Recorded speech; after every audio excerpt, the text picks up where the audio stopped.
আগামী কাল কলকাতা থেকে গ্রেপ্তার করা হলো, কি বলবে, কি কারণে গ্রেপ্তার করা হলো? আপনারা জানেন গতকাল দুপুর 3টে নাগাদ নিউ টাউনে আমার বন্ধু নাতাশার বাড়িতে পুলিশ হানা দেয়। নাতাশা পুলিশকে জিজ্ঞেস করে যে আপনাদের কাছে কি চার্জ আছে, কি কোনো ওয়ারেন্ট আছে কিনা।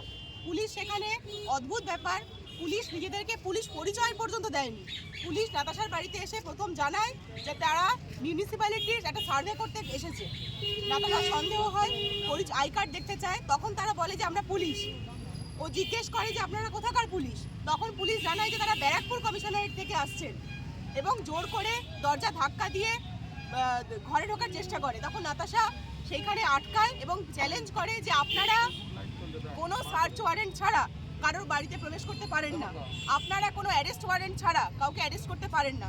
সেইখানে পুলিশ জোর করে বলতে থাকে যে এই বাড়িতে দুজন সন্ত্রাসবাদী আছে, আমাদের কাছে দুজন সন্দেহভাজন ব্যক্তি আছে, তারা আর কেউ নন, তারা আমাদের আইএসএফ এর রাজ্য কমিটির সদস্য, একজন আমি এবং আরেকজন শাওন দাস। এই দুজনের নাম করে বলতে থাকে যে আপনার বাড়িতে তারা আছে, তাদেরকে বার করে দিন।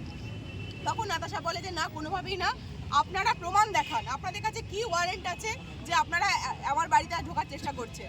তখন পুলিশ ফেরত চলে যায় এবং পুলিশ এটা অন্যায়ভাবে করে।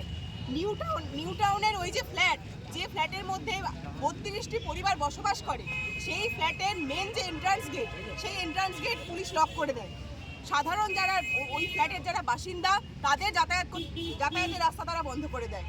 তারপরে সেই বাসিন্দারা চাপ দেন, তারা বলেন যে আপনারা অন্যায়ভাবে একটা ফ্ল্যাটের দরজা এইভাবে আটকে দিতে পারেন না, আপনাদের কাছে যদি কোনো ওয়ারেন্ট থাকে আপনারা দয়া করে ওয়ারেন্ট নিয়ে আসুন, কি অভিযোগ আছে তারপরে আপনারা অ্যারেস্ট করুন। এরপর পুলিশের ওয়ারেন্ট জোগাড় করতে করতে গতকাল বিকেল 3টে থেকে আজকে সকাল 6:30 বেজে যায়।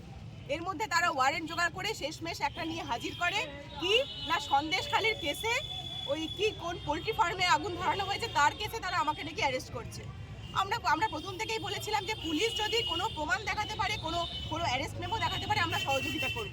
সেখানে আমার নামে তারা কেস দেয় যে ওই শিবু হাজরার সাগরেদ কোন ভানু মাইতি না ভানু মণ্ডল, তার পোলট্রি ফার্মে নাকি আগুন ধরানোর ক্ষেত্রে আমি নাকি প্ররোচনা দিয়েছি। আমি তখন বলি ঠিক আছে, আপনারা ইনভেস্টিগেশন করুন, আমার ইনভেস্টিগেশন করতে যা সাহায্য লাগে আমি করব।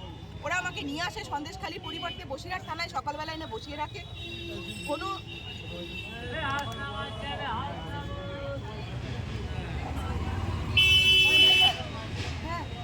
হ্যাঁ বলুন,